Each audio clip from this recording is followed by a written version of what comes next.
வணக்கம். அபிராமிப்பட்டர் அருளிய அபிராமி அந்தாதி பாடல் 8. சுந்தரி எந்தை துணைவி என் பாசத்தொடரெல்லாம் வந்தரி சிந்துர வண்ணத்தினாள் மகிடன் தலைமேல் அந்தரி நீலி அழியாத கன்னிகை ஆரணத்தோன் கம்தரி கைத்தளத்தாள் மலர்த்தாள் என் கருத்தனவே. பக்தி பெருக இப்பாராயணம். இப்பாடல் பாராயணம் செய்ய வேண்டியது. பக்தி பெருக, உலக பற்றுகள் நீங்கி பக்தி பெருக இப்பாடலை பாராயணம் செய்ய வேண்டும். அபிராமி அன்னையின் பேரழகை சுட்டும் வண்ணமாக சுந்தரி என்று திரும்ப திரும்ப அம்பிகை அழைக்கிறார். சுவாமிகள் அந்த சுந்தரி யாருடைய மனைவி என்று கூறுகிறார். எந்தை துணைவி. எந்தை என்றால் எம் தந்தை என்று பொருள். எம் தந்தையாக ஈசனின் துணைவி. அவள் என் பாசத்தொடரையெல்லாம் வந்தரி, பாப விமோசனி, பாச விமோசனி, பாசஹந்தரி என்று திருநாமங்கள் அன்னைக்கு உண்டு. என் பாச பற்றுகளை களைந்துவிட அன்னையின் திருவருள் வேண்டும்.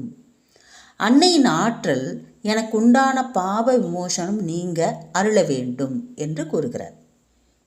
என்னால் களைய முடியாத பாசப்பற்றுகளை வந்து அறி என்று வேண்டுகிறார். வந்தறி, வந்து அறி. அவள் சிந்தூர வண்ணத்தினாள், அவள் செவ்வண்ண நிறமுடையவள். மகிடன் தலைமேல் அந்தரி. மகிடன் தலைமேல் அந்தரி என்பது ஜீவாத்மாக்களின் அறியாமையை போக்கும் சுந்தரி தாமச குணங்களை உடைய மகிஷனை அழித்த துர்கா பரமேஸ்வரி என்று கூறுகிறார். நம்முடைய பாசத்தொடரையெல்லாம் பற்றெடுத்து விடுகிறாள் அன்னை. பற்றெடுத்து நமக்கு மோட்சம் கொடுக்கிறாள். ஆனால் அவள் எப்பேற்பட்டவள்? மகிடனை, தாமச குணங்களை உடைய மகிடனை அழித்த துர்கா பரமேஸ்வரி. நவராத்திரி வரலாறு எல்லாருக்கும் தெரியும் இல்லையா? அது கொஞ்சம் சுருக்கமாக வேணால் நான் சொல்கிறேன், தெரியாதவங்களுக்கு. மகிஷன் என்ற ஒரு அரக்கன் மனித உடலும் எருமை தலையும் கொண்டவன். தன்னுடைய சக்தியை அதிகரிக்க பிரம்மனை நோக்கி 10,000 ஆண்டுகள் தவம் இருந்தானாம். அதுவும் ஒற்றை காலில் நின்று தவம் புரிந்தானாம். அவன் உடம்பை சுற்றி எறும்பு புற்றுகளே தோன்றும் அளவிற்கு 3 உலகங்களும் வியக்கும் வண்ணம் தவம் புரிந்தானாம். இதனால் பிரம்மதேவர் நேரில் வந்து என்ன வர வேண்டும் என்று கேட்க, கடவுளாலும் இவ்வுலக ஆண்களாலும் தன்னை அழிக்க முடியாத வரம் வேண்டும், அதாவது சாகா வர வேண்டும் என்று வேண்டினானான். அது முதல், அந்த வரம் பெற்ற முதல் செருக்கு தலைக்கு மேல் ஏறியது. தேவர்களையும் முனிவர்களையும் ஏன் 3 உலகங்களையும் கொடுமைப்படுத்தி அடிமைப்படுத்தி துன்புறுத்தி கொன்றான். இவன் அட்டகாசம் தாங்காமல் அனைவரும் சிவனிடம் சென்று தங்கள் குறையை ஒப்பித்தனர், தஞ்சம் அடைந்தனர்.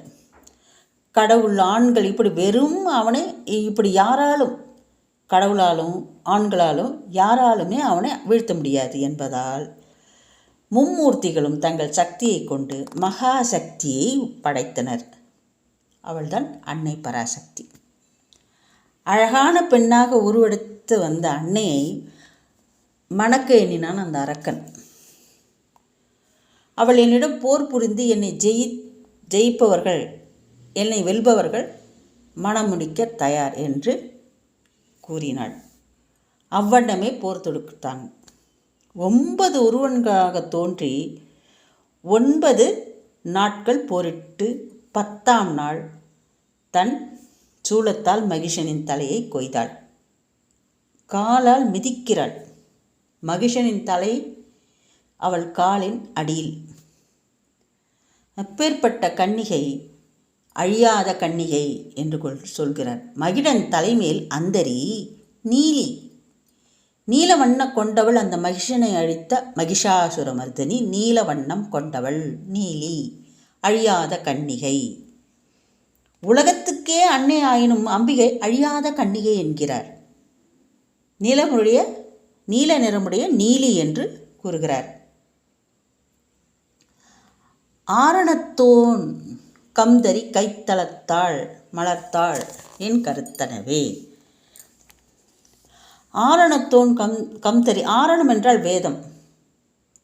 கம் என்றால் தலை. ஆக மறையோதும் பிரம்மனுடைய தலையை, அதாவது கபாலத்தை கையில் ஏந்தியவள்.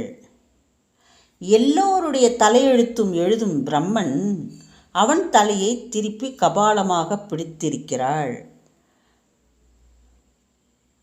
தனக்கும் சிவனுக்கும், தனக்கும் ஈசனுக்கும் 5 தலைகள் இருப்பது என்று செருக்காக கூறினானாம். தன்னை போலே ஈசனுக்கும் 5 தலைகள் உள்ளது என்று செருக்கடைந்தானாம். ஆதலால் ஈசன் அவன் தலையை கிள்ளி எறிந்தாராம். அன்னை ஈசனுக்குள் சக்தியாக உறைவதால் அவள் கையில் பிரம்மன் தலை என்று கூறியுள்ளார் சுவாமிகள். ஈசனுக்கும் அம்பிகைக்கும் வேறுபாடில்லை. ஆக அன்னையின் கையில் பிரம்மனின் கபாலம்.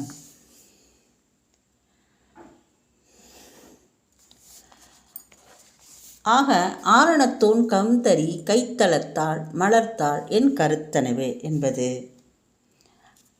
அவள் திருவடிகள் என்னுடைய கருத்தில் உள்ளது. அவளின் தாமரை ஒத்த திருவடிகளை தியானிக்கின்றேன் என்கிறார் சுவாமிகள். அதாவது சுந்தரி பேரழகியான என் தந்தையாகிய சிவபிரானுக்குரிய வாழ்க்கை துணைவி. அவள் பாசமாகிய விலங்கையெல்லாம் அவள் தவிர்த்து, பாசத்தொடரையெல்லாம் அறுத்து, கருணையினால் எழுந்தருளி வந்து அழிக்கும் சிந்தூரம் போன்ற செவ்வண்ண மேனியுடையவள். மகிஷாசுரன் தலையின் மேல் நிற்கும் அந்தரி, நீல நிறமுடையவள், என்றும் அழியாத கன்னிகை, வேதனாகிய பிரம்மனுடைய கபாலத்தை தாங்கிய திருக்கரத்தை உடையவள். அபிராமியின் தாமரை மலரை போன்ற திருவடிகள் என் கருத்தில் உள்ளன, என் நினைவில் உள்ளன. இப்படியாக நான் அபிராமியை தியானம் செய்கிறேன் என்று கூறுகிறார் பட்டர் சுவாமிகள். தேங்க்யூ.